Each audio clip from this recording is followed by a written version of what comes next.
Pessoal, vamos lá? Boa tarde. Meu nome é Gabriel Luiz, eu trabalho no Instituto Química e Sociedade, Rio de Janeiro, coordeno o portfólio de uso da terra e sistemas alimentares. O Instituto Química e Sociedade é uma organização que trabalha com projetos ligados à mudança do clima no Brasil. A gente tem várias agendas de atuação, uma delas é a agenda de combate ao desmatamento, combate aos crimes ambientais. Nesse sentido, a gente já tem trabalhado há algum tempo, tanto com o Fórum de Segurança Pública, quanto com o Instituto Igarapé, e mais recentemente com o Centro Soberania e Clima. E a ideia desse debate é que a gente consiga criar um pouco mais essa noção de ponte entre a emergência ambiental que a gente tem visto no Brasil. A gente está lidando com uma situação bastante crítica, principalmente em relação ao desmatamento, que é um problema que a gente já tinha, de certa forma, controlado, ou chegado em níveis bastante razoáveis do ponto de vista político ambiental. E, de repente, a gente se deparou com uma situação, principalmente nos últimos anos, onde um problema que, do ponto de vista da política ambiental, estava relativamente controlado, ele se agravou, e não só se agravou, mas ganhou uma dimensão muito mais dramática de conexão, que a gente vai discutir um pouco aqui também, de conexão com o crime organizado, com outras dimensões que, do ponto de vista da política ambiental, a gente absolutamente não dá mais conta. Então, a ideia dessa mesa é que a gente tenha a condição de debater essa conexão, esse tema, a partir tanto do diagnóstico do tamanho do problema, quanto do que fazer com esse problema. Agora, principalmente no cenário eleitoral, os próximos passos, aí, 2023, vocês estão vendo, de uma forma ou de outra, o tema Amazônia está consolidado dentro das posições dos candidatos, existem visões, existem propostas, existem programas relacionados a esse tema. Então, a ideia é que a gente consiga debater esse ponto nessa 1 hora de debate que a gente vai ter aqui.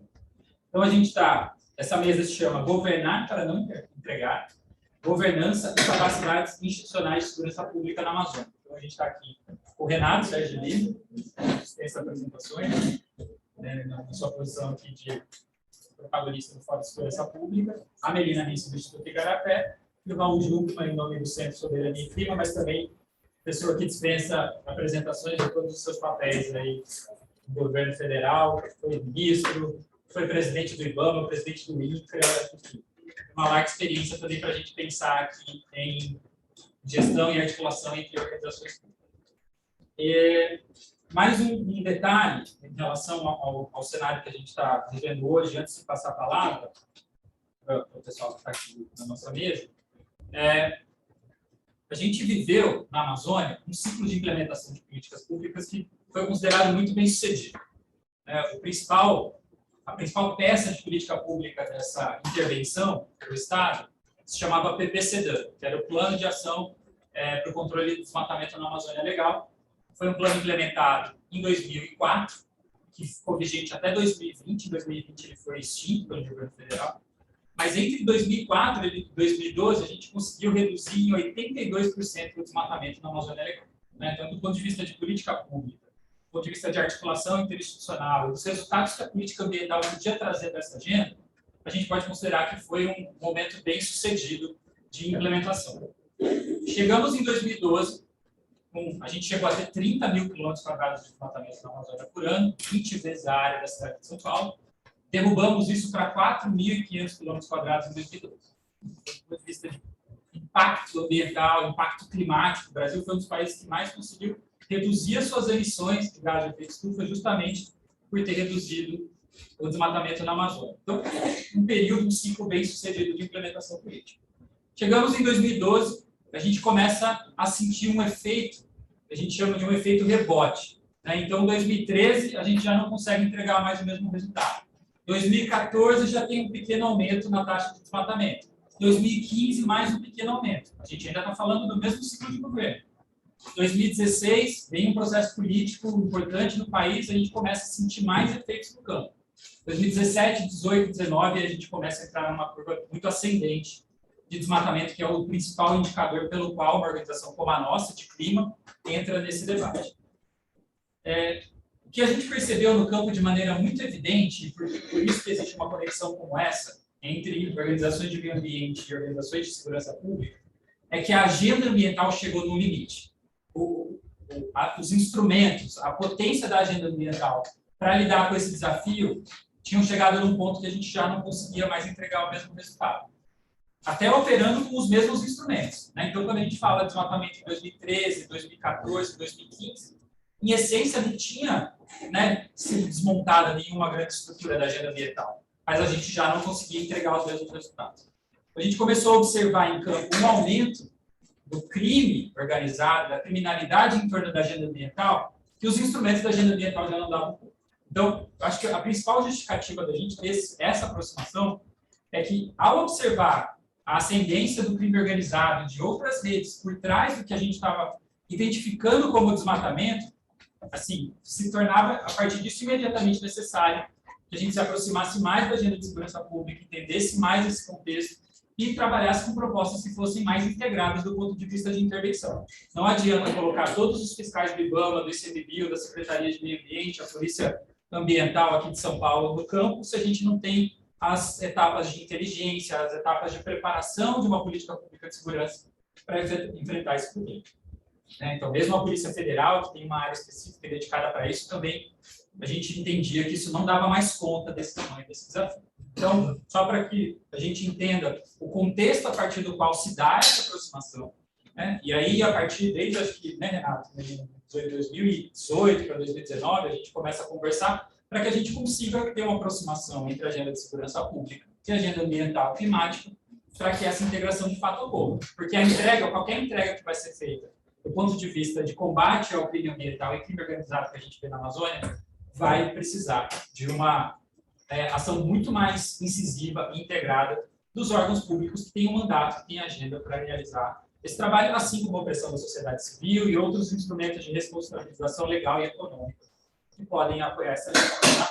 Então, eu queria dar esse contexto porque é a partir desse lugar que a gente, né, começa a produzir materiais, começa a fazer as conexões para que a gente consiga, então, entender o que de fato está acontecendo, o quão grave é esse cenário e o que a gente pode fazer para impedir. Então, com isso, eu queria passar a palavra para o Renato. A ideia é que a gente faça aqui falas de aproximadamente 10 minutos, né, para cada um, e o Renato queria ouvir principalmente do diagnóstico, né? A gente teve aí um trabalho importante de mergulhar um pouco mais no contexto amazônico, entender as capacidades dos órgãos de segurança pública e do quão grave é a relação do crime organizado na região. Então, Renato, se você puder comentar para a gente aqui os principais achados e o quão grave você considera esse diagnóstico da região para a gente iniciar o debate. Obrigado, Gabriel. Então, mais ou menos por 2018, 2019, 2020, num diálogo com o IX no fórum, foi provocado, na verdade, pelo IX, já tinha um diálogo grande com o Garapé, da gente pensar, mas vamos olhar um pouco, vamos dar um zoom para a Amazônia, todos os anos publica os dados, e vamos dar um zoom para a Amazônia e ver se existe alguma dinâmica diferente, porque a gente fala de violência no Brasil, a gente muitas vezes fica com um olhar focado demais nos grandes centros urbanos e até pela questão metodológica dos números disponíveis, às vezes a gente acaba invisibilizando processos como, por exemplo, a violência dos pequenos municípios, a violência no entorno. Então, a gente começou a fazer isso com uma série de projetos. Conseguimos, por exemplo, constatar uma informação que, ao contrário, se a gente pegar a região norte do país, ao contrário de todas as outras regiões do país, as mortes violentas intencionais, que é uma categoria que o Fórum utiliza para juntar os homicídios dolosos, as lesões corporais dolosas, os latrocínios e as mortes decorrentes da ação policial, subiam na região norte, enquanto que no restante do país essas taxas caem. Eu tenho um processo muito específico na região norte, não só específico de crescimento. Hoje, em relação a 2021, a violência letal é cerca de 36%, 38% superior à média brasileira. Então, a gente começa a ter aqui, não, uma coisa está acontecendo, e começa a acontecer, tem vários outros estudos, tem entidades há anos monitoram, como a CTV, os casos de violência no campo, de ameaças. A gente vai perceber que um dos grandes momentos de virada disso por volta de 2016, 2017, exatamente o ano onde a gente teve o ápice das mortes violentas intencionais no Brasil, de 65 mil mortes. E aí, quando você termina num processo maior, nacional, para não ficar olhando a questão da Amazônia, a Amazônia Legal é um caso muito fora do Brasil, mas está intrinsecamente ligado à dinâmica da violência, da criminalidade e da governança comunal do Brasil, a gente vai perceber que o Brasil tem duas grandes rotas internacionais de drogas. Foi exatamente, na verdade, até 2016, 2017, nós tínhamos uma grande rota, que é a Rota de Ponta Porã, que tinha um atacadista que vendia para todo mundo, PCC, Comando Vermelho para todo mundo. E ali em 2016, 2017, esse atacadista é assassinado pelo PCC e a rota de Ponta Porã é incorporada como uma rota do PCC. Os demais grupos armados, facções de base prisional, migraram para a Amazônia até com a possibilidade de encontrar saídas. Não é que não existiam essas rotas anteriores, mas a dinâmica do mercado da droga no Brasil foi encontrar na tríplice fronteira do norte, ali em Tabatinga, o que é hoje a segunda principal rota de tráfico internacional de cocaína, e numa aliança inicialmente da família do norte com o Comando Vermelho.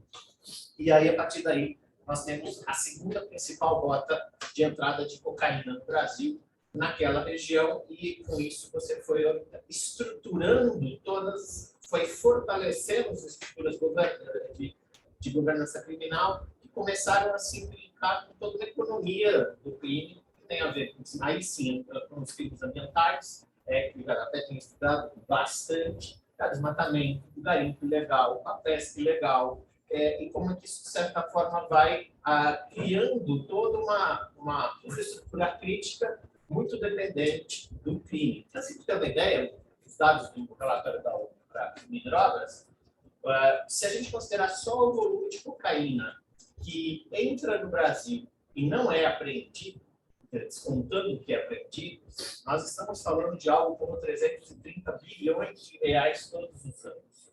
A gente está falando de 4% do PIB brasileiro, sendo, não entra no cálculo, mas é o equivalente a 4% do PIB, com uma atividade criminosa como o tráfico de cocaína, sem considerar armas, tráfico de seres humanos, outras drogas, assim por diante. Então, é disso, gente. É esse o poder do crime organizado.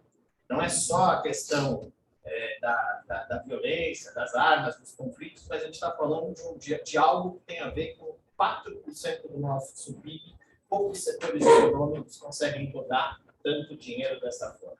E aí, como ele acaba sendo grande, a gente cunhou no diagnóstico a expressão dos síndicos da economia do crime, os síndicos da Amazônia, que exatamente eles não são os donos da atividade criminosa. Eles, na verdade, administram, têm parcela desse negócio, mas, na verdade, são eles que estabelecem as regras do cotidiano em muitas das grandes cidades da Amazônia, não só do interior, mas também as atividades como garimpo, desmatamento e assim por diante. Então, a gente tem um problema aqui, que a gente tem um ator que é muito mais forte do que, aparentemente, a gente gostaria que ele fosse. E, ao mesmo tempo, a gente vai olhar e o tradicional discurso seria não tem polícia, não tem forças de segurança. A gente foi fazer o diagnóstico e falou, não, tem. Talvez elas sejam insuficientes, talvez elas precisem ser remodeladas, mas o nosso diagnóstico chegou à conclusão que, na verdade, se a gente trabalhar com um conceito prévio de governança de cenários complexos, a gente vai perceber situações onde a realidade encontrada, para quem mora na região, é mais ou menos óbvia, que essa implicação entre política, crimes ambientais, economia do crime como um todo, ela é de difícil solução, porque, no fundo, nós temos uma série de dilemas em relação ao Pacto Federativo Brasileiro. Então, por exemplo, a segurança pública, que conseguiria chegar mais fácil no sul do Amazonas, é a de Rondônia, mas que não tem jurisdição sobre Rondônia, o Amazonas, porque ela tem que ir de Manaus, mas Manaus só via aérea. E aí, então, tem questões logísticas, a lógica que nós não temos a fixação de efetivo de uma forma constante, a gente percebeu isso, e aí quando a gente vai olhar, a gente abandona essas categorias de não tem Estado. O Estado está presente, mas o Estado está presente, que eu acho que é a grande conclusão do diagnóstico, de forma não coordenada, não articulada e, muitas vezes, batendo cabeça entre diferentes agências de segurança. No caso do Bruno e do Dom Phillips, pouca gente percebeu que quem fez a prisão do pelado não foi a Polícia Federal, mas a prisão foi a Polícia Militar. E tem todo um simbolismo de que foi a Polícia Militar que fez isso, e numa área que a Polícia Militar tinha mais condições, de, inclusive, de saber o que acontecia ali.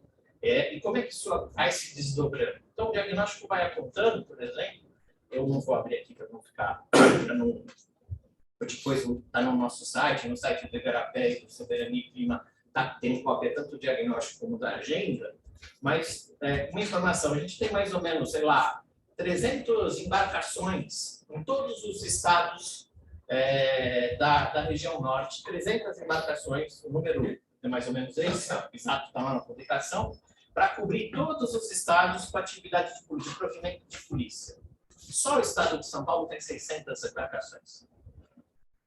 Então, a pergunta se eu quero fazer policiamento, eu preciso ter qual estrutura para lidar com a região amazônica. Não adianta ficar comprando, fazendo concurso, não é só isso. Uma que eu coordeno, por exemplo, consórcios interfederativos, como é que, de certa forma, eu penso soluções que integrem o SUSP, o Sistema Único de Segurança, com o SISDAMA, Sistema Nacional de Meio Ambiente, para que a gente consiga trabalhar atribuições de fiscalização e atividades de law enforcement, de enforcement. Então, o diagnóstico vai mostrando todos esses gargalos, mas chega a esta grande conclusão. Não falta Estado. O problema é um problema de governança, de cenários complexos, onde a solução não é uma varinha mágica. O problema é que a economia do crime é uma das poucas alternativas de trabalho e renda, parcela significativa da população que lá reside na Amazônia. Como é que eu deslegitimo isso? Você faz os mecanismos de enfrentamento que faz com que, por exemplo, eu não consiga passar para o sistema de justiça. Tem 56 delegados de polícia em Roraima, 33 distritos policiais, ou seja, não tem plantão. E 56 delegados para fazer o quê? De furto, roubo a crime ambiental e homicídio. Ou seja, a polícia militar, o exército pode fazer uma grande operação, mas não tem inquérito policial. Depois vai sobrecarregar preso provisório e vai ficar fazendo o quê? Esse ciclo. Então, como é que eu atuo de forma diferente? Nessa linha que a gente, de certa forma, chama atenção, porque não dá para pensar a discussão do modelo de desenvolvimento de sustentabilidade sem pensar em retomar o território das mãos da economia do crime, da atividade criminosa e da violência, que tem essas múltiplas faces. Não dá para pensar em fazer política pública se não for de uma forma diferente, interfederativa e com múltiplas dimensões. Esse é o desafio que a gente tem na Amazônia, em geral também não é muito diferente de outros locais, mas na Amazônia tem a diferencial da proporção. É muito difícil, mas dá para fazer, porque tem experiências que, de certa forma, indicam isso. Eu poderia falar aqui mais de uma hora sobre o diagnóstico, mas a pergunta básica é essa. Como governar algo que, de certa forma, é de extrema complexidade em termos federativos e em termos de prover justiça e cidadania. Legal, Renato. Esse gancho é muito importante, porque além de um diagnóstico que é óbvio, não só para as políticas de segurança, mas para outras políticas públicas, né, da questão da governança, da relação interfederativa, entre os sistemas que regulam, né, do ponto de vista da atuação do Estado, do município, do governo federal, é óbvio que a questão de segurança pública, assim como a questão ambiental, tem esse desdobramento. E tem a questão também de como é que a gente atrai, né, as forças de segurança para esse tema. Porque, do ponto de vista da agenda ambiental, eu não comentei aqui no começo com vocês, mas eu trabalhei muito anos no Ministério do Meio Ambiente, né, inclusive na coordenação do PPCDAN, que é o plano que eu falei para vocês no começo. Para a gente atrair, em determinados casos, polícias militares estaduais para as operações de fiscalização, que a gente organizava por meio do IBAMA e do CNPIO, o principal atrativo era a diária. Porque a gente conseguia fazer com que aquele policial militar tivesse pelo menos um recurso adicional para que ele pudesse estar envolvido numa operação que garantisse a segurança da equipe no campo. Obviamente, esse não é um arranjo ideal, né? Precisa vir um comando, precisa vir uma noção, né, de que esse tema é prioritário dentro da agenda da instituição. E aí, queria trazer para você, Raul, justamente esse ponto da relação interinstitucional, né, considerando toda a sua experiência diferentes órgãos públicos, e até esse momento de ascensão do Ministério da Justiça, da Segurança Pública dentro da agenda ambiental. Acho que você teve a oportunidade, né, de vivenciar um pouco isso. Sempre teve uma tentativa, acho que bastante significativa do Ministério do Meio Ambiente, do Ministério da Justiça, da gente desenhar operações conjuntas, ter o papel da Polícia Federal, buscar com que esse tema conseguisse ganhar um determinado patamar de prioridade dentro da articulação entre os ministérios. Mas a gente sabe que, frente a todos os problemas de segurança pública do Brasil, ainda é difícil fazer com que a pauta ambiental seja colocada numa posição, acho que, tão destacada, né, para que a gente consiga ter a relação entre esses órgãos. Mas a gente está vendo, né, todas as consequências do resultado da política ambiental desses últimos anos, quão grave é a nossa situação, principalmente em relação ao desmatamento na Amazônia, e como isso nos coloca numa questão de visibilidade em relação ao mundo, não é só uma questão nacional. Então, se você puder comentar para a gente um pouco como é que você vê esse desafio da articulação interinstitucional, o que a gente precisa fazer de diferente do que a gente já fez no passado, e também a relação interfederativa, porque segurança pública é um papel que passa muito pelos estados.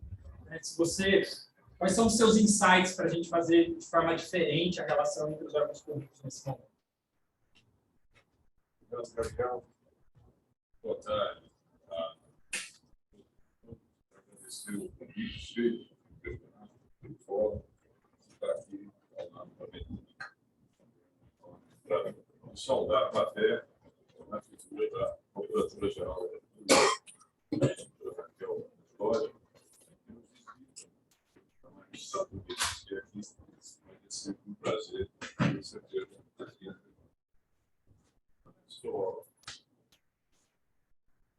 Eu preciso de duas palavras sobre soberania e responsável desse cidadão aqui, o Marcelo Furtado. Estamos numa live sobre as conectas.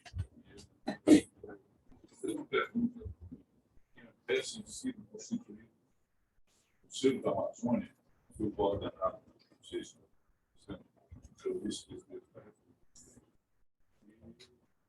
daí evoluindo para a questão dos militares.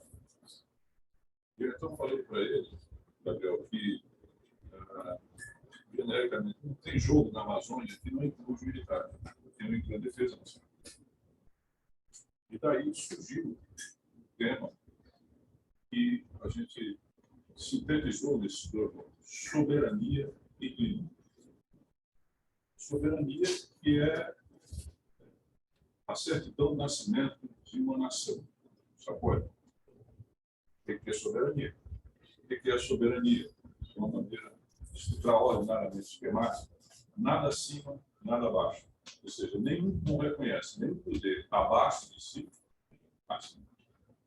Olhando para baixo, nenhum poder acima de si. Isso é soberania. E, de outra ponta, nós temos a crise climática, a questão do clima, que, obviamente, desconhece toda e qualquer soberania. Você não está fixado no território, ele é absolutamente global. Os seus fatos podem ocorrer aqui, não repercutir acolá. Então, essa é uma questão central hoje a relacionar a questão da soberania nacional, né, e a questão da crise climática. Como você consegue conjugar essas duas coisas? Né? Porque é como se uma repelisse a outra, por assim dizer. Então, daí que surgiu o Soberania e Clima, que reúne ambientalistas como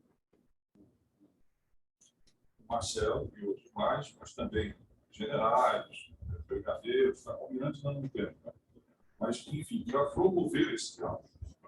Então, obviamente, que essa questão da segurança pública na Amazônia envolve uma questão de soberania. É por isso, é com esse chapéu que nós estamos por aqui. Agora, quando você estava falando, Gabriel, eu me lembrei que no governo de Fernando Henrique eu participei, de uma reunião, muito bem, particularmente uma reunião, em que foi criado o Ministério da Amazônia. Você está lembrado? O Ministério Extraordinário da Amazônia, feito no público. Aquilo foi uma coisa que passou, não sei se deixou alguma coisa de forma mais significativa. E, mais recentemente, nós tivemos essa questão aí do Conselho, que também, de forma muito clara, não alcançou os seus objetivos. né? E no meio tempo, teve o precedente, que foi uma excelente iniciativa, que parece ter chegado no momento de fadiga, né? Fadiga produtiva e preço, daí por diante. Bom, daí a primeira observação que eu faria é que nós precisamos de promover a intersetorialidade e a integração na coordenação em 3 níveis: ao nível federativo, ao nível dos estados, a nível nacional e a nível internacional. A Amazônia é espalhada por 9 países.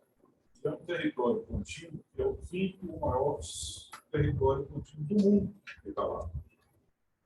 Então, como promover isso? Com relação aos estados, aqui já foi exposto a questão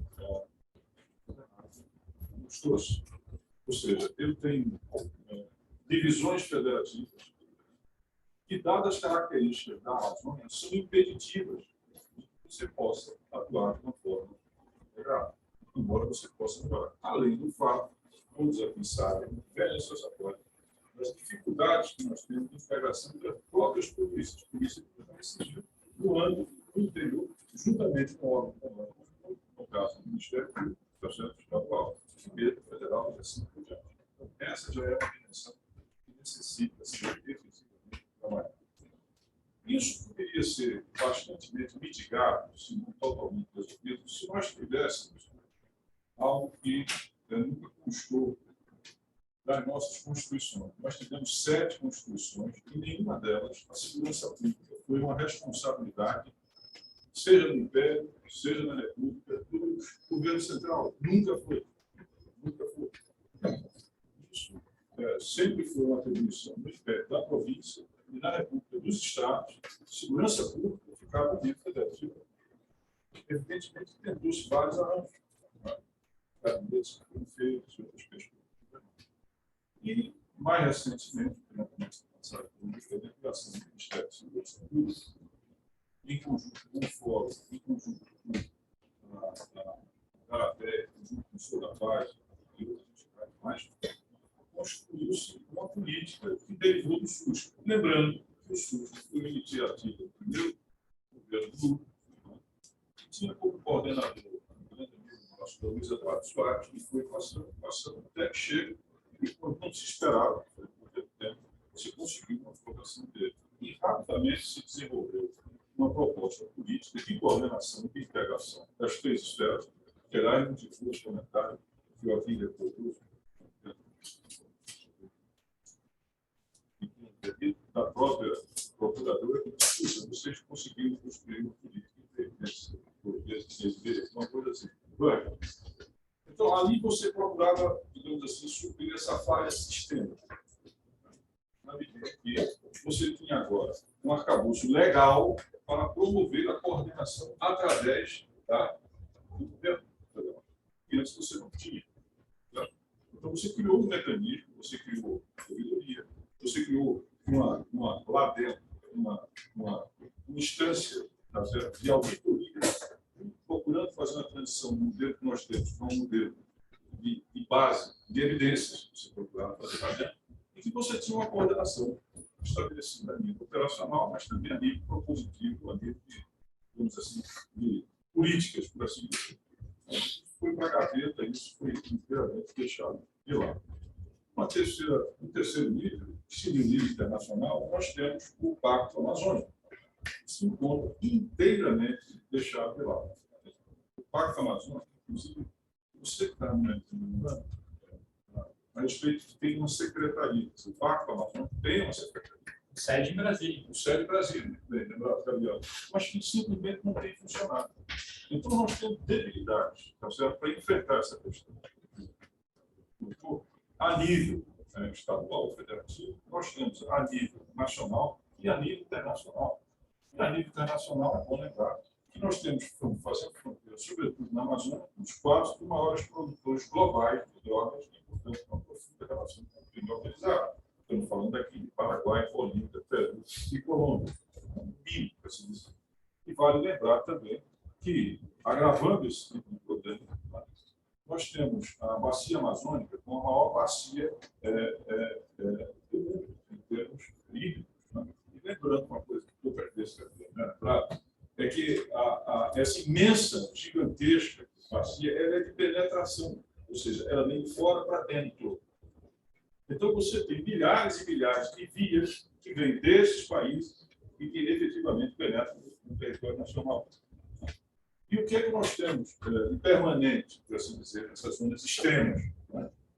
Olha, em termos de defesa, especificamente, né, nós temos 24 postos de fronteiras, são chamados PEF, postos especiais de fronteira, onde ficam destacamentos de 40, 50, no efetivo de 40, 50 pontos, né, que vão para lá, inclusive, e que ficam em certas regiões mais ou menos estratégicas. A defesa nacional, ela divide algumas áreas entre as forças. A área atômica fica com a Marinha, a área espacial fica com a Força Aérea e a área cibernética e fronteiras fica com o Exército. O Exército elaborou ainda no primeiro plano o plano SISCOM, Sistema Integrado de Monitoramento de Fronteira, que aportaria recursos e muita tecnologia para essa questão, porque nós temos a terceira maior fronteira do mundo. Então, vamos lá. Eu tenho 4 países, os 10 que fazem fronteiras, que são entre os maiores produtores de droga do mundo. Eu tenho a maior terceira fronteira do mundo, 17 mil quilômetros, que é como sair de São Paulo, sobrevoar o Atlântico Sul, sobrevoar a África, sobrevoar o Oceano Índico, sobrevoar a Malásia e chegar no mar do Japão. Isso é a fronteira que nós temos. E temos um agravante, que é exatamente essa grande rede geográfica que eu tenho, de penetração, que é a maior do mundo. Além disso, eu tenho um vazio, por assim dizer, demográfico. Eu tenho 29 milhões de habitantes, eu tenho lá na Amazônia, 70% concentrado na cidade.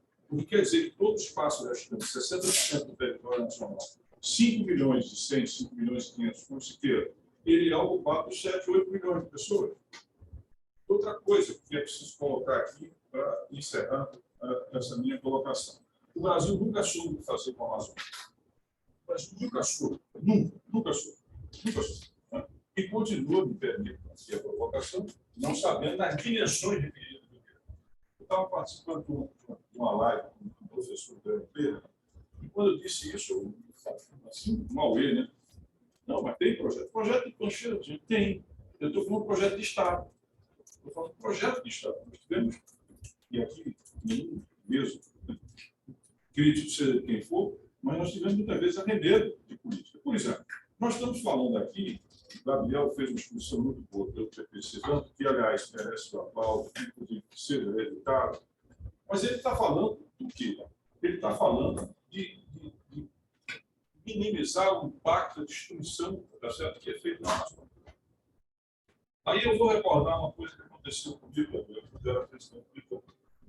Eu fui chamado para uma reunião em Manaus, um deputado federal, quem for, não lembro agora. E quando eu cheguei lá, qual era o problema? Eu era presidente do IPAM, e se queria a liberação de madeira apreendida que tinha sido ilegalmente regulada. Eu percebi que tinha caído Marapu, estava cheio de prefeitos lá dentro. E aí começou um clima horroroso, porque como é que eu vou fazer na França com esse mal de apreensão que foi liberado? Não tem força. E recair sobre o nível dali, porque está maluco. E até ministro que caiu por isso. Bem lembrado. Aí o que é que acontece? Esse ponto, aí ficou aquele clima, vocês podem imaginar, né? Porque geralmente você vai para uma negociação, tem algumas margens que você negocia. Aqui não tinha margem nenhuma de negociação. Não tinha negociação. Bom, resultado. Fim da obra. Levanta-se o prefeito. Está bom, senhor presidente, o senhor não vai liberar não. Mas meu povo não vai morrer de fome, não. Vai tudo para o narcotráfico. Assim. Falando. Quando foi 3 horas, 3 e pouca da manhã, eu vou pegar naqueles terríveis paradores do Código Recife, inferno, você chega morto, 7 da manhã. E aí saiu o jornal, a crítica pelo jornal, Amazonas. E a manchete do jornal, que deu até hoje, assim, IBAMA apoia narcotráfico. IBAMA apoia narcotráfico. Mas por que eu estou contando essa história? Porque tem uma perna disso tudo, que é um desenvolvimento sustentável, e se ele não ocorre, tá certo? Porque a lógica binária, tá certo? É totalmente equivocada daquele prefeito, né? Mas, de certa forma, ele está dizendo isso. Né? Por quê? Porque eu tenho uma população muito pobre, tá certo? Com poucas oportunidades em termos de emprego e renda e desenvolvimento, né? O que torna uma parte dela vulnerável, por exemplo, para esse tipo tanto que seja desmatamento, quanto seja alguma coisa em termos também de crime organizado. Então, de certa forma, sintetizando o que eu tinha que dizer em termos de experiência.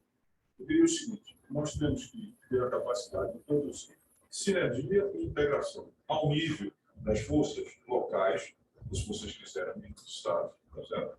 Isso seria muito potencializado, como foi dito aqui pelo Gabriel, sobre a ótica, por exemplo, da diária, mas não é só a diária, isso tem que ser institucionalizado. Essa institucionalidade, ela dependeria fortemente de uma autoridade a nível nacional, com poderes para promover isso, fazer essa articulação. O que seria isso? O que seria isso? O que é que seria? Retomar conselhos intersetoriais pode ser uma possibilidade. Criar um Ministério da Amazônia, algo a ser muito discutido.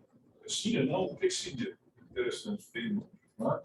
De onde proviria isso? Porque você teria, obviamente, um ponto fundamental é a política do Ministério do Meio Ambiente a puxar uma agenda em termos de segurança nacional, fundamental, perfeito, antecedente. Mas se não tiver outra perna do desenvolvimento sustentável, eu vou continuar correndo especificamente atrás dos vícios, das taras, do delito.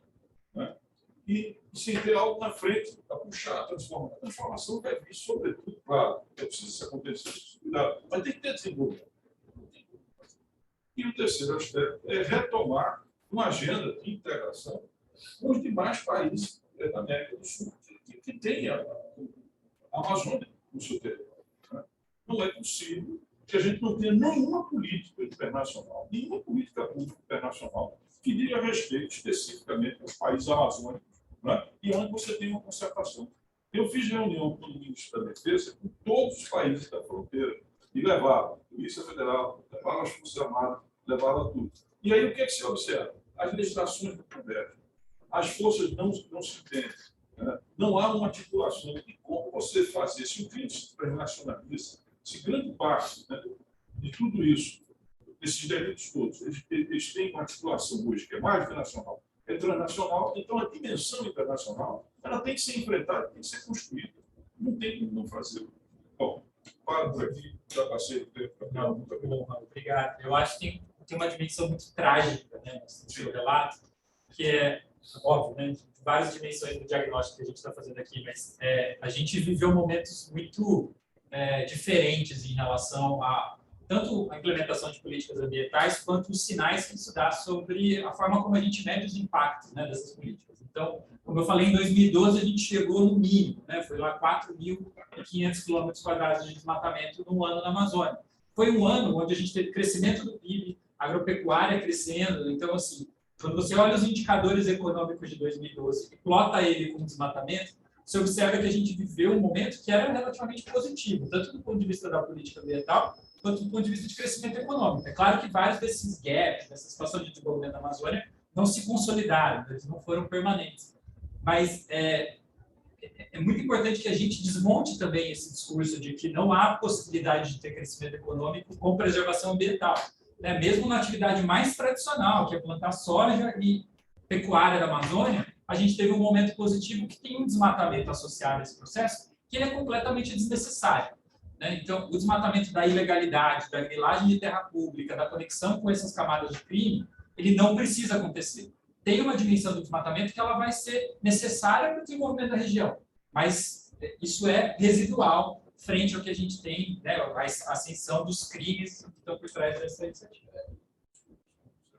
Transformar, a gente fala muito da floresta, uma coisa fundamental no mercado da cultura. A floresta realmente transforma, mas você não vai enfrentar isso. Você não vai ter o caos territorial e fundiário. Com certeza. Eu acho que é importante a gente trazer para frente também, né? Porque a floresta ser valor liderado. Essa é uma das questões sempre. Deixa não, a gente não vai deixar para lá, não. Exato. Então, eu queria trazer justamente para olhar para frente, né? Então, a gente tem dois elementos, acho que fortes, de um diagnóstico, do que a gente tem de problemas, dificuldades, mas eu queria também passar para a Melina para a gente olhar para frente. A partir dessa situação, do que a gente vislumbra de possibilidades de situação, Melina, o que vocês, né, de Igarapé, a partir desse trabalho conjunto, identificaram como os pontos mais importantes de agenda, né? A gente falou aqui da questão da relação interinstitucional, interfederativa, as trajetórias de desenvolvimento econômico. Então, sei que vários desses elementos estão representados na agenda, mas o que você destaca para a gente, assim, que a gente coloca em pé e organiza para o futuro dessa Gente, é um prazer aqui contar um pouquinho no Igarapé. A gente começa a trabalhar com a dimensão ambiental, especialmente olhando para o que está acontecendo na Amazônia, em 2018, muito motivados por uma discussão internacional, né? Como é que as mudanças climáticas vão impactar a segurança no mundo. Isso já está acontecendo, a gente tem visto isso o tempo todo. E quando a gente aterriza para a nossa região, pensar Amazônia, etc., a gente também fala, tem um link aqui que muitas vezes o debate internacional está considerando, que é como é que as ilegalidades do território, eles também pressionam as mudanças climáticas. Então, a gente está no momento de crise climática. A gente tem no Brasil a principal fonte de emissão, o desmatamento, e a gente sabe que o desmatamento é, em sua grande maioria, mais de 80% ilegal. Então, olhar para o que está acontecendo, como é que a gente reduz esses espaços, ele é absolutamente fundamental. Então, acho que o primeiro ponto que eu destacaria e que a gente coloca na agenda assim, é o reconhecimento de que a Amazônia é o nosso passaporte para o futuro. A gente precisa pensar que estamos nesse momento e ela precisa ser preservada. A Gabriel já traz aqui diferentes elementos. Existem novas estruturas econômicas, o mundo inteiro está pensando sobre isso, e a gente tem uma potência de diversidade para discutir um novo modelo econômico. Mas a gente precisa entender que a floresta de pé, ela é absolutamente condição essencial do nosso passaporte para o futuro. E a gente precisa trabalhar a partir deste paradigma todo o resto do que nos alimenta para pensar o desenvolvimento desse processo. Obviamente, a gente não vai falar aqui, a gente está falando da floresta de pé, e a proteção das pessoas que estão naquele território. Então, não adianta a gente pensar no meio ambiente separado das pessoas. Então, pensar esses dois elementos, ele é essencial. E eu acho que o Raul trazia uma dimensão que é, eu não vou conseguir atrair para a região um capital responsável se eu não garantir Estado democrático de direito e a aplicação da lei dentro desse território. Então, a gente parte da agenda a partir destes elementos. Preciso ter um paradigma, isso precisa determinar tudo que eu penso para a Amazônia. Qualquer elemento que vai acontecer a partir daí, e eu preciso considerar que a aplicação da lei e o fortalecimento do Estado de Direito, ele é condição fundamental para a gente conseguir avançar nesse caminho. Então, acho que esse é um pouco setar essas estruturas. E aí, o que eu quero dizer com isso? O território amazônico, ele é um território absolutamente complexo. A ingenuidade nossa, a gente achar que ele é um território simples. Ele tem um mosaico de territórios e de competências diferentes. Quem cuida da terra indígena é a FUNAI, quem cuida das unidades de conservação, dependendo de onde elas estiverem. Eu estou falando que é ou o governo estadual, ou então o CMBio. Eu tenho uma parte de outros territórios que estão colocados, que tem uma diversidade de autoridades, agências, etc., que precisam atuar no território, num território que não se movimenta como a gente aqui no Sudeste está acostumado. Se movimenta a partir dos fluxos ou dos rios, que trazem uma dimensão que não obedecem às nossas fronteiras, definitivamente. Ou por algum tipo de estrada que, conforme vai abrindo espaço de chegada, ele também vai pressionando o processo de desmatamento e de ocupação de um território. Então, ele não é definitivamente um território simples de ser trabalhado. Acho que o Raul também traz aqui a ocupação desse território é uma ocupação muito diferente. Você tem uma concentração de pessoas nas capitais e nas cidades. Os problemas das cidades amazônicas, principalmente das capitais, não são diferentes dos problemas que a gente encontra no resto do país, mas alcançar a política pública para todo esse território é completamente diferente. A gente encontra aqui, por exemplo, algumas comunidades onde o serviço de saúde é fornecido, as pessoas vão buscar na Colômbia, porque é mais fácil buscar na Colômbia do que buscar no território nacional. Então, como falar sobre soberania, como falar sobre um território, pensando nessa complexidade? Então, o primeiro elemento é a gente considerar isso. A segunda, aí, trazendo para a nossa agenda, do que a gente fala aqui no espaço, em um encontro sobre segurança pública, que é crime ambiental, historicamente, é um crime de menor categoria, um crime quase que de segunda classe para as agências policiais. Não é um crime prioritário. O crime prioritário sempre está no crime violento, tráfico de drogas, aqui muito presente, mas o crime ambiental em si, ele é quase um crime de segunda categoria.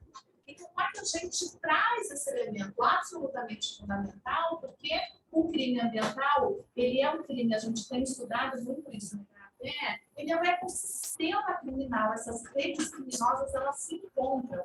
Não acontece um crime ambiental se eu não tenho crimes facilitadores como corrupção e fraude, se eu não tenho lavagem de dinheiro que vai alimentar diferentes cadeias criminosas. E, inclusive, porque ele tem baixa visibilidade por parte das autoridades policiais, o crime organizado, que está muito vinculado ao tráfico de drogas, também migra. É mais lucrativo e é mais seguro. Então, como é que você começa a operar numa complexidade de crimes e territórios que tem outros elementos? Então, o primeiro é entendendo que a gente considera que na Amazônia, pensar este fator Amazônia, não dá para a gente achar que é um território simples, ele é um território, muitas vezes, árido para trabalhar, para as pessoas que estão lá. A gente vai conversando com diferentes agentes públicos que saem, eventualmente, da capital, no meio de um lugar onde o único contato que ele tem, às vezes, com alguma... com a cidade, com outras pessoas, é a partir do avião da FAB, que vai deixar ali a alimentação. A gente olha os postos de fronteira e a gente precisa cuidar desse território. Então, entendendo que a gente precisa, que tem este elemento, que mobilidade é um fator, que a estrutura de equipamentos para poder fazer isso, porque a mobilidade na Amazônia não é o que a gente dizia, não é o que a gente conhece aqui. Quando a gente chega lá no território para fazer diagnóstico, fala, a gente precisa fazer a operação agora porque tem invasão. Ah, bom, com 15 dias de barco a gente chega lá. Como é que você começa uma operação que está acontecendo em 15 dias? Chegou o helicóptero na cidade, todo mundo sabe que tem operação. Cadê o sigilo, cadê o segredo para você conseguir fazer isso? Sem considerar que é uma rede muito organizada, utilizando laranjas. Então, a hora que você chega lá, o equipamento não está. Como é que você congela esse processo? Então, acho que tem uma questão aqui, pensar essa dimensão da Amazônia, como é que a gente pensa recursos humanos, recursos tecnológicos para fazer essa estrutura, ela é absolutamente fundamental.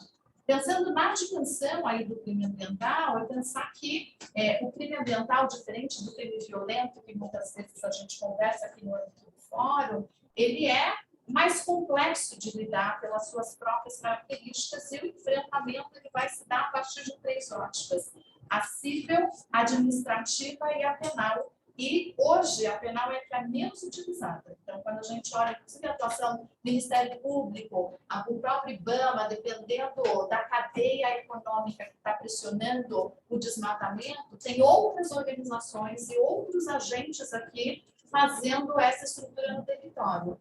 E isso, a falta de transparência das informações entre as organizações, isso também gera conflito territorial.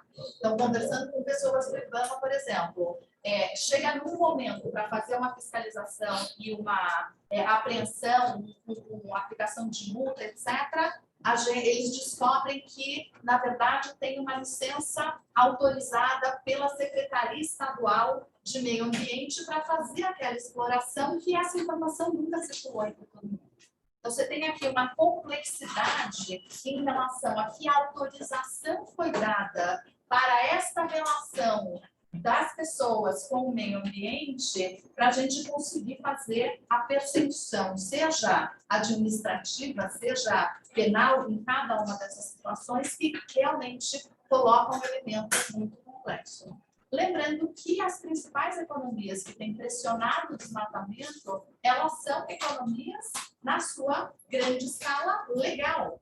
E a gente está olhando essa dimensão ilegal dessa economia. Então, trabalhar com cada vez mais mecanismos de rastreamento das cadeias produtivas, transparência, aumento da responsabilização dessas cadeias, etc., ele é um elemento absolutamente chave, inclusive na modelação de incentivos econômicos para uma atuação sem criminalidade, sem contaminação na sua cadeia produtiva, porque a gente não vai chegar do outro lado se a gente efetivamente não conseguir fazer a produção e desenvolvimento econômico. Então, entendendo isso, a gente consegue avançar, e aqui é separar mesmo quem está fazendo direito de quem não está fazendo direito. Esse é o grande elemento aqui, principalmente nessa priorização do crime ambiental e entendendo que tem mais agências. A gente que vem do campo da segurança pública, sem falar, tem uma coordenação muito complexa para fazer entre polícia civil e polícia militar. Quando a gente vai para a dimensão ambiental, eu preciso trazer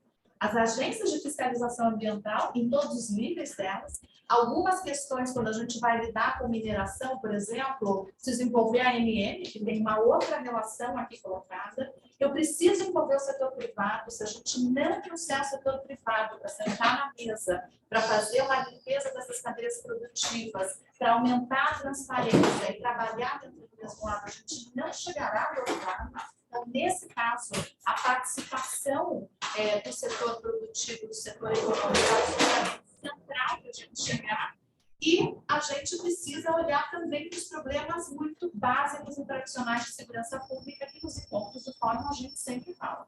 Então, a Amazônia hoje, ela tem aumentado a quantidade de homicídios, o tipo de situação que tem acontecido nas cidades com domínios territoriais por grupos de facções criminosas, isso está colocado, sem nenhuma política de prevenção da violência, isso atuando dentro da cadeia e pensando nessa geografia da Amazônia também com muito problema, dados que não são colocados. A gente fez no Igarapé agora um levantamento para entender o aumento do volume de armas em circulação na Amazônia, ele é de 700% na perspectiva percentual, e a gente já tem visto como é que isso reflete no aumento da violência no crime ambiental. Então, o cenário, ele de fato é um cenário bastante complexo, mas que a gente precisa dar um passo adicional unindo todas as pontas. Então, quando a gente vai discutindo aqui sobre a coordenação,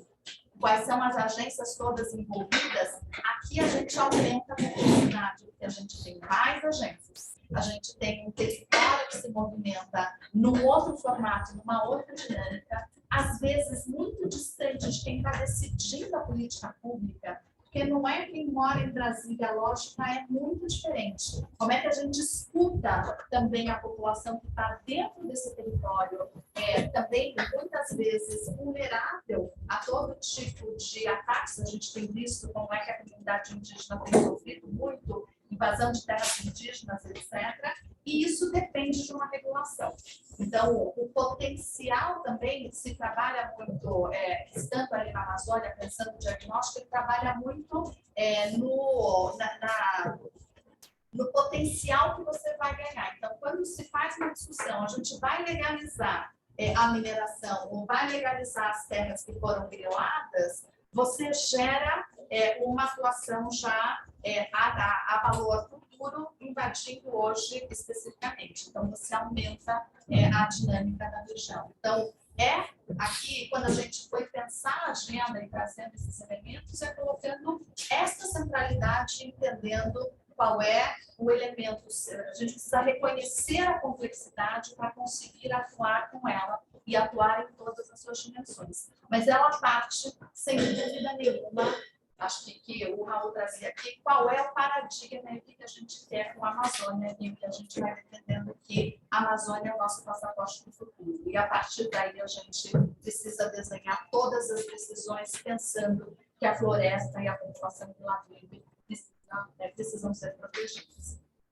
Legal, Melina. Você trouxe um ponto que o Raul também tinha comentado aqui rapidamente, que eu acho que, assim, aqui a gente está obviamente tem poder público aqui, mas de maneira geral muita representação da sociedade civil, né? E vocês sabem muito bem que o poder de polícia, né, existe um monopólio da atuação do poder público nessa agenda que nos desafia a identificar os nossos pontos de intervenção, né? Onde que a gente pode agir para pressionar o poder público ou outros setores para que a gente tenha processos produtivos mais limpos, que a gente consiga eliminar a ilegalidade desse setor.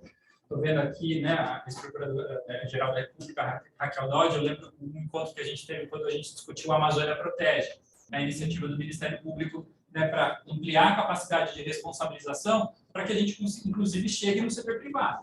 O setor privado tem parte da responsabilidade por essa irregularidade que a gente está vendo e também tem parte da solução, né, porque alguns dos elementos de desenvolvimento não vão ser dados pelo governo federal, pelos governos estaduais. O setor privado também precisa colocar a sua estrutura no campo, enfrentar esses desafios, esses riscos, para que a gente também tenha alternativas de desenvolvimento. Eu tenho mais uma pergunta, mas eu abro mão dela se vocês aqui tiverem, para a gente aproveitar o máximo do tempo do debate. Então, já temos uma, já é o suficiente para eu abrir mão da minha. Por favor. Boa tarde, pessoal. Sapori, da Campinas. Pena que é só até 15h15, né? Ele já merecia aquela qualidade das expositoras, a gente fica até 7. Né? Se o chefe liberar aqui. Né? Tudo bem, mas tema muito importante, e ouvindo, né, Melina, Renato, e você também, Gabriel, eu reafirmo realmente meu convencimento de que a questão da Amazônia, para além da questão ambiental, da segurança pública, é um problema nacional. Apenas tem uma dimensão local, por fato, chamou bem a atenção, né, na fala do outro, mas tem que ser realmente uma agenda nacional e a próxima presidência da República vai ter que pensar uma proposta concreta para esses problemas.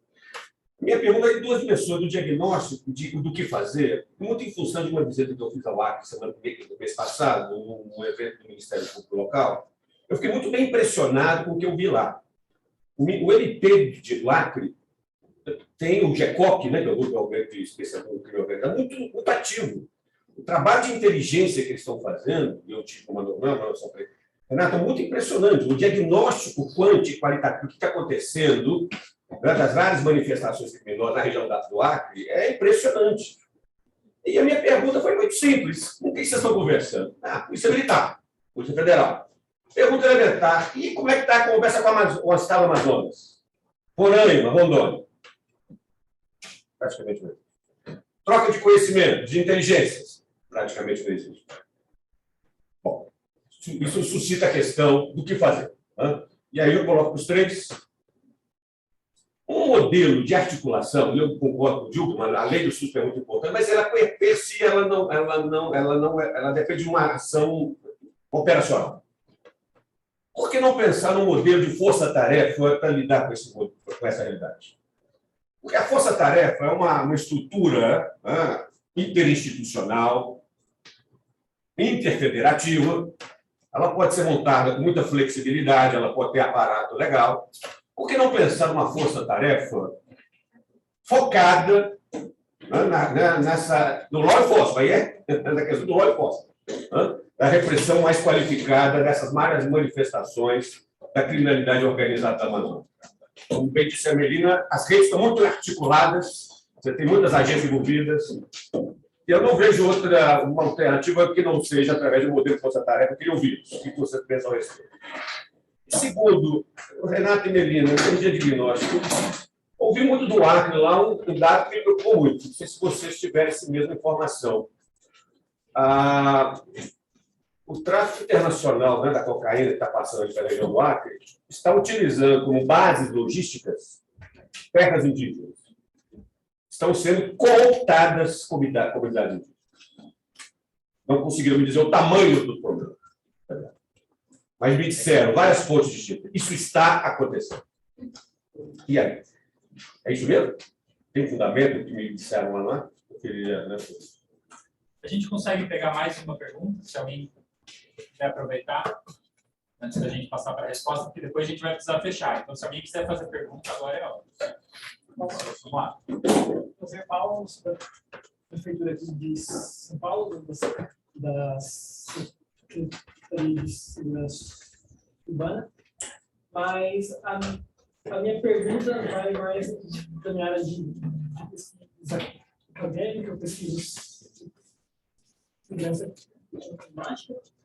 E aí eu queria pegar um gancho na pergunta do professor, que é justamente pensar no processo de articulação que todos falaram, como que as comunidades indígenas elas se constituem como um stakeholder fundamental para que esse processo todo possa funcionar. Né? Então, queria que você falasse uma coisa assim. Legal. Obrigado. 2 minutinhos para cada um, para a gente poder encerrar, o pessoal não ficar muito bravo. Pode ser? Vamos começar ao contrário, que a gente pode começar. Vamos lá. Gente, obrigada pelas perguntas. Sapori, a questão da força-tarefa, um dos elementos que a gente viu ali no diagnóstico, assim, ela não é suficiente. Ele é um elemento, tem diferentes forças-tarefas acontecendo, mas o tamanho do problema, ele precisa ir além da força-tarefa. Como é que a gente sai apenas da lógica da operação para que isso não volte no território? Então, conversando com as pessoas, eles diziam, tá bom, você vai para a operação em 15 dias. Você sai e fica 2 meses longe.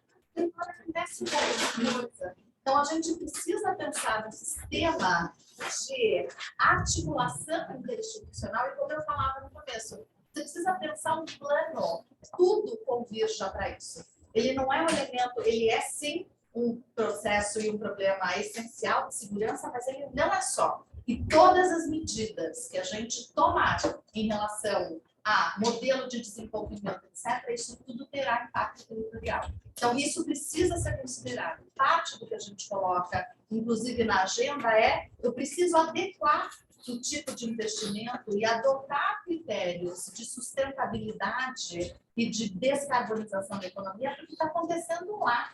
Não adianta eu continuar pensando só a segurança se todo o resto do modelo de desenvolvimento ele não tenha como elemento central a floresta de pé e a proteção das pessoas. Então, a lógica do que a gente precisa pensar é diferente. Sem dúvida nenhuma, a força-tarefa, ela dá conta de parte dos elementos, mas ele está longe de conseguir dar conta do tamanho da dimensão do problema que está fazendo. Então, ele precisa ir além disso, e eu acho que tem arranjos possíveis que a gente precisa repensar, quebrar um pouco aqui a cabeça na operacionalização. Acho que já tem arcabouços institucionais onde você poderia fazer uma articulação operacional diferente, mas elas ainda não estão operando nesse formato. E aí, sim, acho que a gente tem de todos os formatos, né? Não tem espaço vazio, gente, o espaço está o tempo todo. Como você tem as rotas principais, obviamente você tem computação dentro desse momento, e aí a gente volta na centralidade para a gente pensar essa discussão, inclusive, de como a gente traz. A discussão, ela não é de fora para dentro da Amazônia, ela é uma discussão que ela é coletiva e ela é de dentro para fora. Então, é fundamental que essa discussão seja feita com as pessoas, com as populações. A gente está falando das indígenas, mas não são só as populações indígenas, tem as tradicionais, quilombolas, tem uma série de... tem uma diversidade cultural de realidades que estão presentes na Amazônia, que elas precisam ser consideradas. Então, a agenda, a gente abre ela lançando... São muitas Amazônias. E a gente precisa proteger todas essas Amazônias. Então, não tem uma única resposta, e jamais a gente conseguirá dar conta da dimensão do problema pensando numa única solução. Ela depende desses diagnósticos e entendendo essa complexidade. Raul? Bom, em primeiro lugar, queria fazer 2 registros. A chegada da polícia militar de São Paulo, e a chegada da minha querida ministra Isabela Ribeiro, que faz aqui um belíssimo par com a Procuradora-Geral da República, 2 mulheres, 2 referências em termos democráticos, um campo de defesa do meio ambiente, que eu peço uma salva de palmas para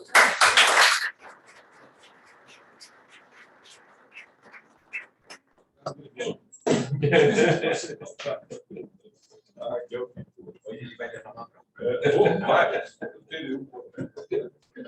O próximo painel ela devolve. Não, eu vou correr sim. Olha só, Eu estava pensando aqui em um ciclo de ocupação do território, depois, por aí. Quando você tem a ocupação, por exemplo, no Nordeste, está ligado a um ciclo econômico, que é puxado, sobretudo, pelo setor produtivo, do açúcar. Depois você tem o ciclo do ouro, tá certo? Que é puxado também por interesse efetivamente econômico, e ambos com interesses profundos da coroa portuguesa, que é o Estado. Tá? Depois, quando você vai para o café, que é aqui onde você tem a mesma coisa. Tanto que o processo de industrialização começa a ter excesso de acumulação que é feito pelo capital aqui. E quando você vai lá para o sul, aí é um projeto geopolítico da coroa, propriamente dito, por conta dos conflitos que você tinha com a coroa espanhola. E a Amazônia? Início da Amazônia é o século XVIII, entradas e bandeiras. Entradas por quê? Financiado pela coroa, bandeiras porque era privada. E o que é que se buscava? Duas coisas: frear índio e descobrir minério. Então, é assim que a gente chega lá. Depois, quando você evoluiu para a República, nós criamos praticamente colônias, que são os territórios. Né? Assim, quando você tem a passagem, sobretudo, através da Constituição, dos territórios para a condição do Estado, você tem uma ocupação que deixa de ser federal, que passa a ser estadual, que passa a ser, sobretudo, política e com a baixa participação da sociedade civil, que é incipiente até então. Tá? E de lá para cá, o que é que nós temos na Amazônia? Nós temos, hoje, 9, 10% do PIB que está lá dentro. Qual é a representação política? Qual é a voz hoje nacional da Amazônia? Me digam vocês. Tá certo? Tem que ter essa a Marina. Tá certo? O que mais que a gente tem em termos de expressão? Qual é o poder? A visão militar e de defesa é que a Amazônia é um grande vazio. Então, nós temos que fazer uma construção, Gabriel, onde eu tenha um setor privado, que fica claro que tudo que se puxou em ciclo de ocupação do território teve a participação dele, e o que era a coroa, que é o Estado.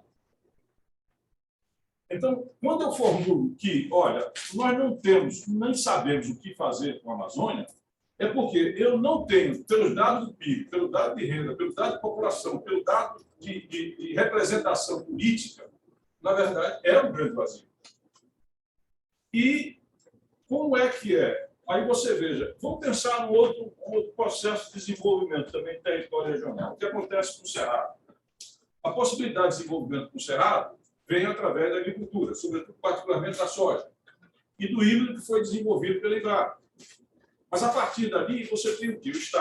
O Estado provê tecnologia, massa crítica, que se expressa, sobretudo, através da Embrapa. E você tem, de outra parte, o capital privado, que passa a ter uma possibilidade de ter uma taxa interna de retorno, chamada TIR, ou seja, ele tem de lucrar efetivamente com aquilo que foi desenhado. Se não houver um desenho, isso sim é projeto. Né? Isso sim é projeto. E você transforma o Banco do Brasil num grande banco de fomento e desenvolvimento do setor agrícola, que hoje é uma grande potência do mundo. Estamos de acordo? Então, ou bem nós vamos ter a capacidade de criar um outro problema. Toda a ocupação do território se dá, em termos privados, em cima de dois grandes pilares: indústria e agricultura. Nem indústria, nem agricultura, tais como a gente tem hoje, podem ser suporte para o desenvolvimento sustentável da Amazônia. Nós vamos ter que criar, portanto, e desenvolver uma tecnologia que seja aplicável àquilo lá, com a participação e o fomento do Estado de tecnologia. Então, enfrentar essa questão, eu desviei um pouco da questão da segurança, Sapori, tá certo? Para mostrar o seguinte, quer dizer, e é evidente, com tudo que todos disseram aqui, da integração, da coordenação, de tudo que tem que ser feito, da necessidade, da novo federalismo e tal. Mas se nós não construirmos, e a oportunidade que nós temos é agora. É agora, porque talvez pela primeira vez, Sapori, por 70 anos, eu venha a ver na disputa presidencial a agenda da Amazônia entrar. Porque nunca entrou. Nunca entrou na agenda nacional. Nunca entrou. A não ser especificamente na questão da segurança e do desmatamento. E, novamente, isso está vindo de fora para dentro. Certo? Então, são essas questões que precisam ser enfrentadas concomitantemente com a questão do desmatamento, do valor da floresta em pé, tá? e a questão da integração e a necessidade de uma autoridade que faça essa coordenação e que esteja realmente no coração do futuro governo. Essas coisas precisam caminhar juntos se nós queremos rever essa questão efetivamente da Amazônia. Perdão pela... Estava de olho com o pessoal aqui, eles autorizaram. Autorizaram? E agora o Renato ele pega tudo isso que a gente falou, fecha e resolve o problema. Estou enrascado. Não, mas para fechar, eu acho que tem duas questões.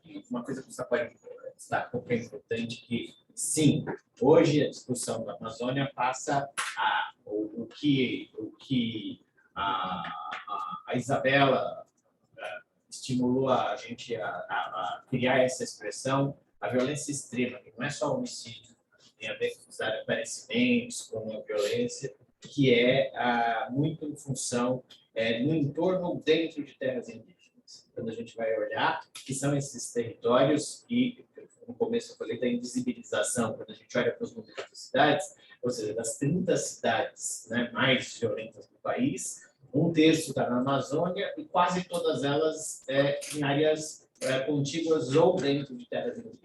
São os territórios mais violentos do Brasil, que a gente poderia considerar de violência extrema, com taxas de mais de 100 mortes para cada 100 mil habitantes, são áreas de terras indígenas. E é uma coisa que a Medina chamou atenção, o modelo de força-tarefa cumpre um papel, mas o desafio como é que eu fixo law enforcement, como eu fixo promoção de cidadania nos territórios que hoje não existem essa possibilidade. O desafio muito maior da agenda é tentar pensar soluções para que você fixe o Estado no território. Já não basta eu ir lá, resolver o problema, pois se eu não estou resolvendo, no máximo eu vou fazer uma prisão temporária, eu vou deixar num presídio superlotado, vou dar de barato para a facção criminal, e se eu não tenho delegado, nem para tocar o inquérito.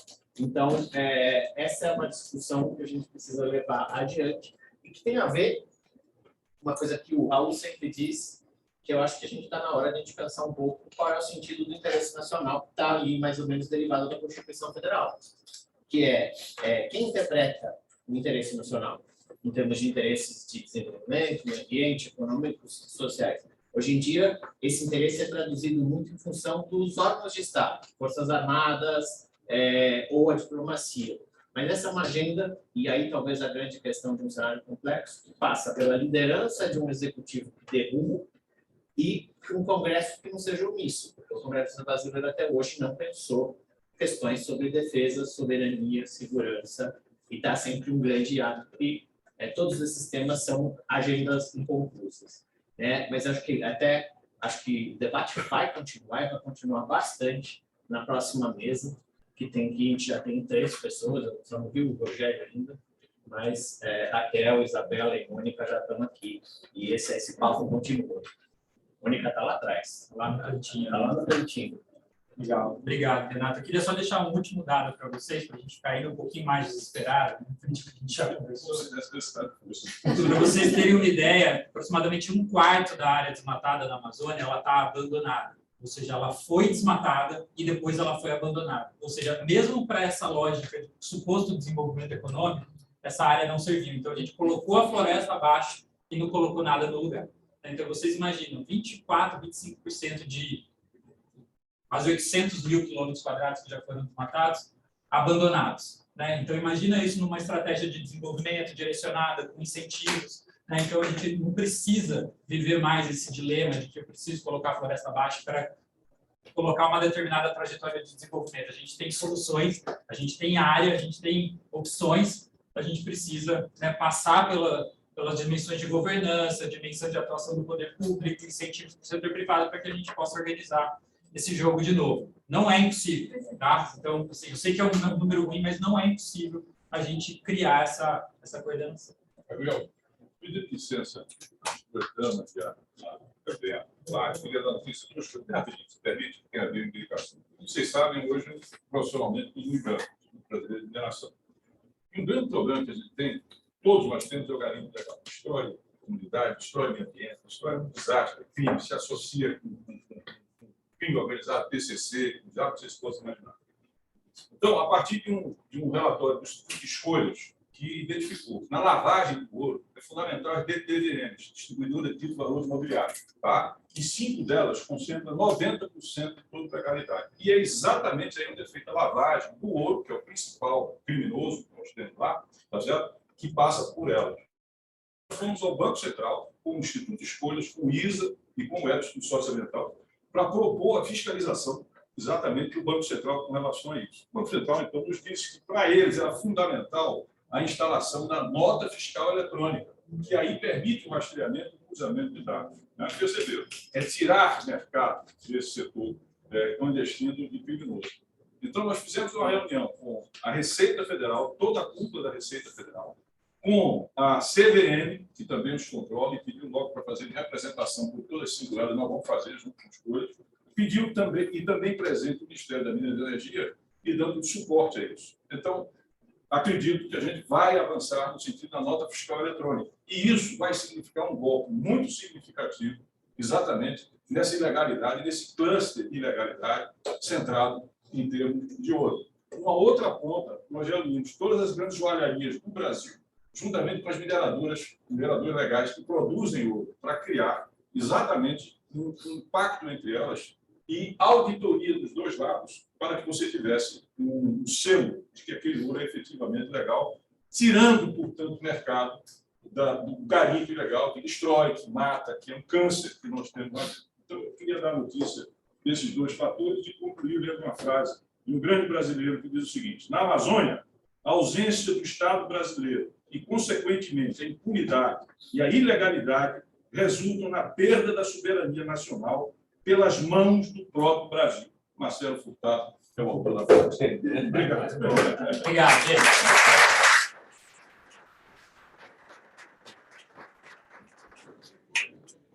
Olha, a Isabela Mônica, nosso padrão, a gente atrasou um pouco. Esse reloginho aqui na frente é meu professor.